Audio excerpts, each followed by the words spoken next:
Hi everyone, welcome to my channel. अगर आपने इस कहानी का पार्ट 1 नहीं सुना तो प्लीज़ मेरे चैनल पर जाइए और सुन लीजिए। चलिए पार्ट 2 शुरू करते हैं।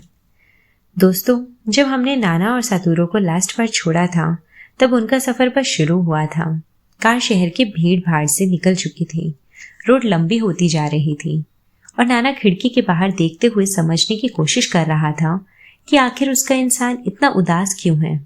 सातूरो मुस्कुरा तो रहा था जैसे हमेशा मुस्कुराता था, लेकिन कुछ अलग था, बहुत अलग।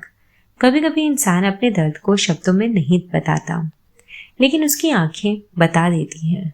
और नाना इतने सालों में सातूरो को इतना तो समझने लगी थी कि वो उसकी आंखों की उदासी को पहचान सकती थी। सफर का पहला स्टॉप था योकोहामा। यहाँ रहता था सातूरो का पुराना दोस्त कोसुके।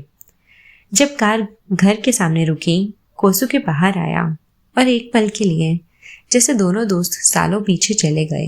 उन्होंने एक दूसरे को देखा, मुस्कुराए और फिर गले मिल गए। कभी कभी दोस्ती ऐसी ही होती है, चाहे कितने भी साल गुजर जाएं, बीच का वक्त गायब सा लगता है। कोसुके की वाइफ भी थी और उनका एक बेटा भी। घर में वार्म थी, फैमिली वाली फीलिंग थी। लेकिन नाना को जल्दी समझ आ गया कि यहाँ एक प्रॉब्लम है, एक बहुत बड़ी प्रॉब्लम। कोसुके के घर में पहले से एक कुत्ता था और वो कुत्ता नाना का फैन बिल्कुल भी नहीं था। पहली ही मुलाकात में दोनों के बीच टेंशन हो गई।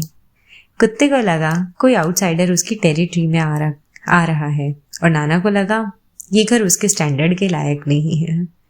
नाना अपनी यूजुअल रॉयल एटीट्यूड के साथ घर में घूमती रही, लेकिन अंदर ही अंदर वो ऑब्जर्व कर रही थी सातूरो को, कोसुके को और उनके बीच के कनेक्शन को।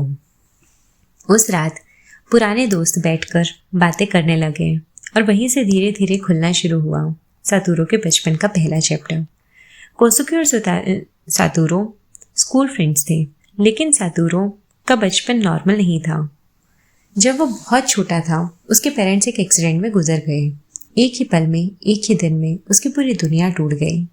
सोचो, एक छोटा सा बच्चा जो सुबह तक माँ बाप के साथ था और शाम तक अकेलेपन के सामने खड़ा था।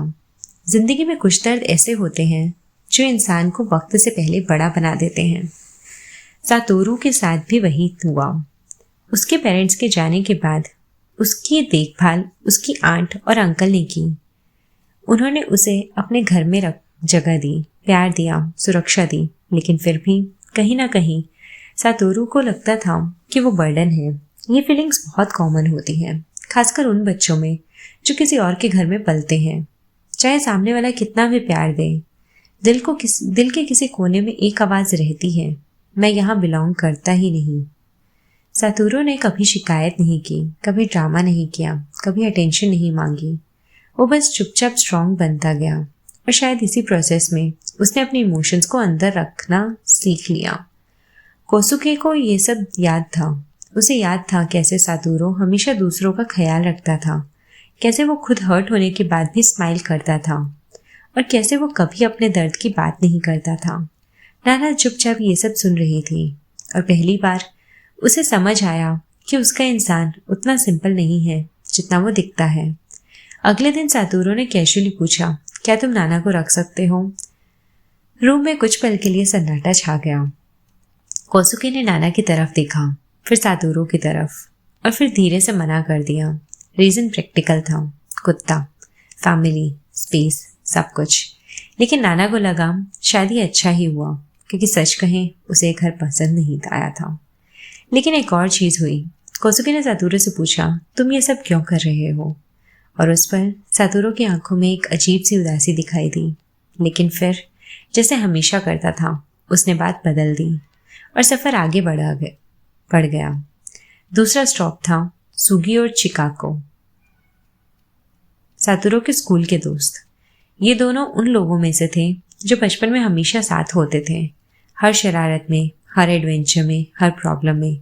उनसे मिलते ही पुरानी यादें वापस आ गई और इस बार कहानी हमें ले गई सातूरो के स्कूल डेज में। स्कूल में सातूरो पॉपुलर था, फ्रेंडली था, हेल्पफुल था, लेकिन उसके अंदर एक लोनलीनेस भी थी जो दूसरों को नजर नहीं आती थी। कभी कभी जो लोग सबसे ज़्यादा मुस्कुराते हैं वही लोग सबसे ज़्यादा दर्द छुपा रहे होते हैं। सूगी और चिकाको को याद था कि सातोरू हमेशा दूसरों के लिए अवेलेबल रहता था, लेकिन जब बात खुद की आती तो वो चुप हो जाता। और फिर नाना ने एक और चीज नोटिस की। जहां भी सातोरू जा रहा था, लोग उससे बहुत प्यार करते थे, बहुत रिस्पेक्ट करते थे। ऐसा नहीं था कि वो फेमस था या रिच था या सक्सेसफुल था। लोग उसे इसलिए पसंद करते थे क्योंकि उसने उसकी जिंदगी में काइंडनेस छोड़ी नहीं थी। कभी किसी की हेल्प करता, कभी किसी की बात सुनता, कभी सिर्फ साथ दे देता। नाना के लिए थोड़ा सरप्राइजिंग था क्योंकि बिल्लियों की दुनिया में लोग इतने कॉम्प्लिकेटेड नहीं होते, लेकिन इंसानों की दुनिया में कभी कभी सबसे बड़ी अचीवमेंट पैसे या फेम नहीं होती। सबसे बड़ी अचीवमेंट होती है दूसरों के दिल में अपनी जगह बनाना। और सातोरू ने वो जगह बना ली थी, हर जगह, हर इंसान के साथ। लेकिन फिर भी एक सवाल अब भी हवा में लटक रहा था। अगर सब लोग उसे इतना प्यार करते थे तो फिर वो नाना को क्यों छोड़ना चाहता है? अगर उसकी जिंदगी इतनी अच्छी है तो उसकी आंखों में इतनी उदासी क्यों है? और सबसे बड़ी बात, वो अपने फ्यूचर के बारे में बात क्यों नहीं करता?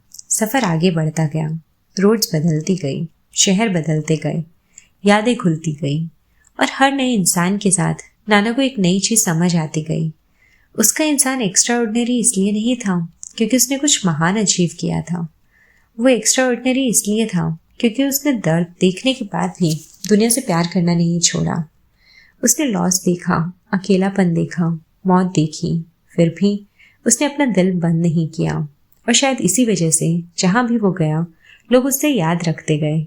लेकिन दोस्तों, अब सफ़र अपने सबसे इमोशनल चैप्टर की तरफ बढ़ रहा था, क्योंकि अगले स्टॉप पर हम मिलेंगे उन लोगों से जिन्होंने सातोरू को उस वक्त संभाला था जब उसकी पूरी दुनिया टूट गई थी। और वहीं धीरे धीरे सामने आएगा वो सच जिसे सातोरू पूरे सफ़र में छुपाता रहा है। एक ऐसा सच जो नाना की दुनिया हिला देगा, और शायद आपकी भी।